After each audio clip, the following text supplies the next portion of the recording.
Guys, আপনি যদি Messenger, WhatsApp, imo এই অ্যাপসগুলো ইউজ করে থাকেন তাহলে আজকের এই ভিডিওটি আপনার জন্য।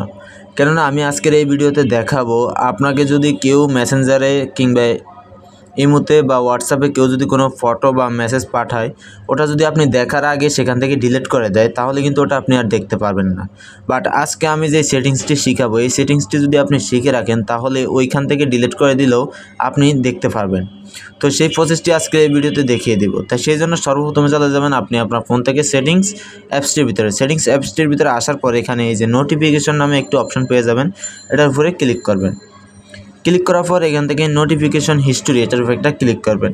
ক্লিক করার পর এখান থেকে এই যে লেখা আছে ইউজ নোটিফিকেশন হিস্টোরি, এটা এখান থেকে অফ আছে, এটা এখান থেকে চালু করে দিবেন।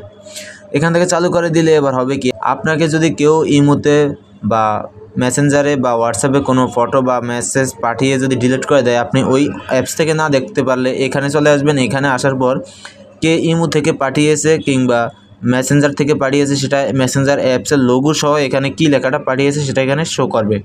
তো এভাবেই আপনি কিন্তু দেখতে পারবেন। আশা করি বিষয়টি বুঝতে পেরেছেন। যদি ভিডিওটি বুঝতে পারেন, ভিডিওটি ভালো লাগে তাহলে অবশ্যই ভিডিওতে একটি লাইক করে দিবেন আর ভিডিওটি বন্ধুদের মাঝে শেয়ার করে দিয়ে তাদেরকে দেখার মতো সুযোগ করে দিবেন। ধন্যবাদ।